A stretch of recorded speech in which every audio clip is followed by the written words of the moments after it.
سڵاوتان لێ بێت لە شوێنێکم کە حەز ناکەم هیچ کەس لێرە ببینم یەخوا هیچ کەس ڕێ نەکەوێتە ئێرە لە نەخۆشخانەی نانەکەلیم ئەو نەخۆشخانەی کە لە 2004ەوە دەرگای کراوەیە بەڕووی نەخۆشخانی شێرپەنجە نەخۆشخانەیەکە کە ساڵانێکە خزمەت بەو کەسانە دەکات کە توشببووی شێرپەنجان نەخۆشانی هەولێر هەرێمی کوردستان تەنانەت عراقیش لێرە چارەسەر وەردەگرن و بە یەک لە نەخۆشخانە گرنگەکان لێرە دادەندرێت جا ئەمڕۆ لێرەم بۆ ئەوەی کە بەشە جیاوازەکانی نەخۆشخانەکەتان پیشان بدەم پیشانتان بدەم کە چه خزمەت گوزاریەک لێرە پێشکەش بۆ نەخۆشخانە دەکرێت کە دێن و تووشی شێرپەنجە بوونە و ناچارن کە ڕێیان دەکەوێتە ئەم نەخۆشانە لەگەڵ ماڵ.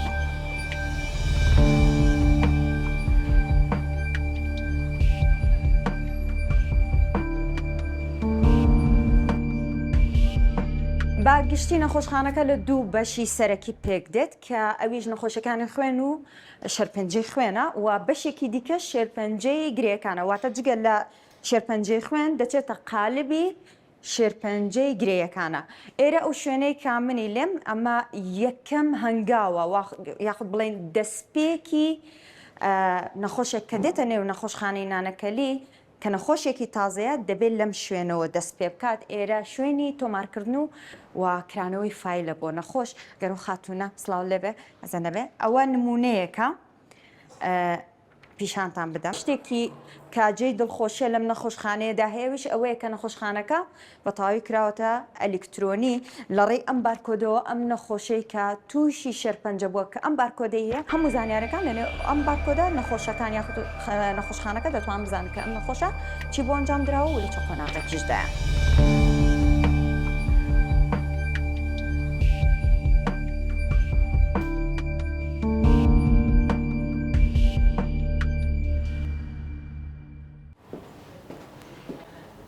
دووەم قۆناغ لە دوای ناو تۆمارکردن نەخۆش دێت بۆ ئەم بەشە ئێرە هیماتۆلۆجیە ڕابشکاری نەخۆشەکانی خوێن لێرە کۆمەڵک پزیشکی پسپۆر دانیشتون و نەخۆشەکان دەبینن و پشکنینیان بۆ دەنووسن جا هەر پشکنینە کە پێویست بێ لەوانە تاقیگەیە یاخود تیشکە هەر پشکنینەکە پزیشکەکە بە پێویستی بزانێت و دوای ئەوە نەخۆش دەچێت پشکنینەکان دەکات و دەگەڕێتەوە لای پزیشکەکە بۆ ئەوەی کە بزانێت چه چارەسەرێکی پێویستە.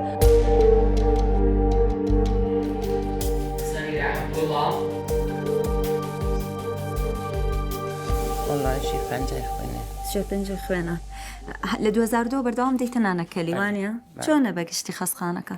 الحەمدولله زۆر باشە خدا خێرەوان بنویسیت ئینشەڵڵا جیمەکانت دایک و بابێتوانوان هەمیە بە حەج بێ هاریکاریە خەستەخانەی کرە زۆر زۆر باش عیلاجەکان تا هەر لێرە کردیە؟ هەموو عیلاجەکە عیلاجش نەبیتن هاریکاریامت کەن عیلاج خەستش نەبیت دکتۆر هاریکاریامت کەن عیلاج دەرەوەش بکڕن.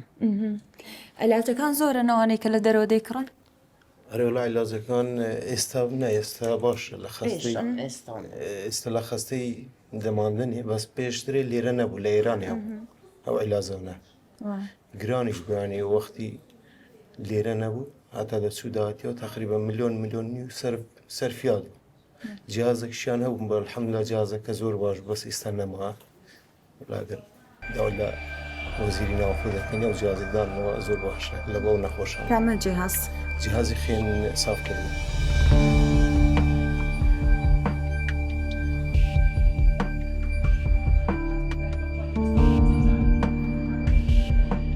مەرج نییە هەموو ئەوەی کە دێنە ئێرە کانسەر یاخ بە شێرپەنجیان هەبێت تۆ هاتووی متابعە ئەەکەی بەس یعنی هاتووم چێکابێکی ئامی خۆمەکەمەوە شەرنی تۆ ئەو نەخۆشە سەرەتانیە بێ نەخێ بەس هەندێک جار تۆ لە مۆرفۆلۆجیەکە تۆزی وای بیسیەکە و بەرزونزمی تیەکەوێ لەو حاڵەتا تۆ ئەترسی شەکی لێکەی گومانی لێکەی خڕوکەسپێکە و زیان لە حەد بەرزە بێتەوانێ تەسیرات لێەکەی مەجبوری بەڵەت فیلمێکی چەند ساڵە جەنابەت لێرە؟ وڵای من لە 2002 لێرە خۆلەش ساڵ ڕۆژانە بەنزیکەی چەند پشکنین دەکەن؟ وڵا زۆرمان بۆ یعنی ئەگەر خۆ ئێستا دەوامی ئەسریشێنێ پرایڤێتمانەیە ئەسرەکە هەیە لەوانەیە شعبەی کیمیا بگەیتە 400 سامپڵ لەوانەیە لەوانەیە بەرحەسبی ڕۆژەیە 300 ڕۆژەیە 400 ڕۆژەیە 500 و ڕۆژیشەیە 250 زیاترین چەند گەشتووە؟ وڵای ئەوە ناتوانین کاسکەین ئیسە پاش مەسا ئەمڕۆ عوتڵەیە بێ سبەی کەیتەوە دوو بەرابەرێ بێتە 600 نەخۆش.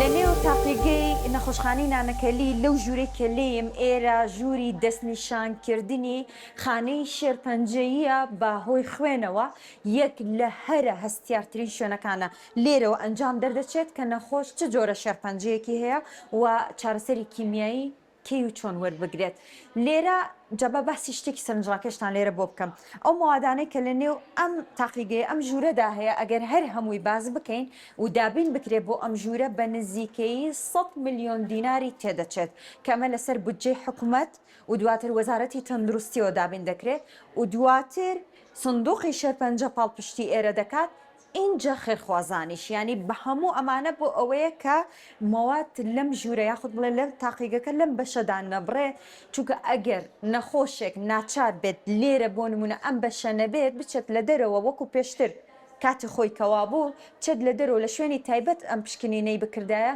نزیکەی 3000 دلاری دەویست و ئێستش ئەگەر لە شوێنە تایبەتەکان بیکەیت نزیکەی 1000 دلاری پێویستە بەڵام لێرە لە نێو نەخۆشخانەی نانەکەلی بە خۆڕایی بۆ نەخۆش ئەنجام دەدرێت.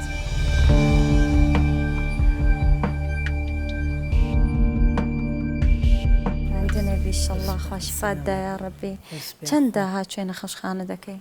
تقریبی 6 مانگ دەبی 6 مانگ بەێ تووشی شێرپەنجەی چیتێ؟ سنگم هەر لە بدایا تۆ لێرە چارەسەری کیمیایی وەردەگری لە بۆ 2010 ئەمە لێرەمە هەتا 2020 باش بووم زۆر دوای گەڕاوە. من رماد مدينة الرمادي طبعا أريد أقدم شكر وتقدير إلى من خەڵکی شاری ڕۆمادیم دەمەوێت سوپاس و پێزانینی خۆمان ڕاستەی حکوومەتی هەرێمی کوردستان بکەم بۆ دابینکردنی خزمەتگوزاریەکان بۆ نەخۆشەکان. سوپاس بۆ خوددا ئێمە لە نەخۆشخانەی نانەکەلی هەموو جۆرە چارەسەرێکمان بۆ دابین کراوە. سوپاسی ستافی پزیشکی ئەم نەخۆشخانەیە دەکەین کە شەو و ڕۆژ لە خزمەتماندان و هیچ جیاوازیەک لە نێوان کورد و عەرەب مسلمان و کریستیان ناکەن. ئێمە کریەکاری و لێرە بەبێ بەرامبەر هەموو چارەسەرەکانمان بۆ دەکرێت. ما يفرقون بين كردي وبين عربي وبين مسلم وبين مسيحي، احنا نشتغل عماله. فجينا هنا على المستشفى عبن علاج ببلاش ومتوفر. ئامینە تەمەنی چەندە؟ ئەمینە تەمەنی 4 ساڵە. 4 ساڵە ماوەی چەندە تووشی شێرپەنجەی چی بووە؟ شێرپەنجەی خوێن ئەوە تقریبان ساڵ و نیوێکەوە لێرەین. بەڵێ. بەدام هاتوێ نەخۆشخانەی نانەکە بەڵێ هاتوچۆ دەکەین تقریبان یعنی مانگێ بە کەمی 20 ڕۆژێک لێرەینە. داخلی شەبێ هەموو جاریان نا. وەڵا زۆربەی جا داخل دەبین لە بەرەوەی مەناعاتی بەڕاستی لە بەخۆی هەر مەنگۆلیەش داونە دلی کوونە سەمامەی تەنگە ئەو مشکلانەی هەمی هەیە و ئەو نەخۆشیە شاتگە سەری. بەێ ئیشەکەی جەنابەت من فەرمانبەرم. تقریبا ماگانە چەند تێچوتان هەیە بۆ خەرجی نەخۆشەکەی ئەمینە؟ وڵایی بە حکومەوەی ئێمە ڕێگەمانیش دوورە هاتوچۆەکەین هەر جارێ بێ من لە ناحی کەڵێکچیەوە دێم. بەڵێ تێچووی زۆرە بەڕاستی حەسب عیلاجەکە کە بۆمان دەنووس و ئایا مەوجودە یان مەوجود نییە ئەگەر مەوجود نەبێت مەجبورین بە خۆمان بخڕین جاروایە فەحەز دەکەین بە 600,000 700,000 عیلاج هەیە بەڕاستی دەکری بە وەرەقەیەک دوو وەرەقە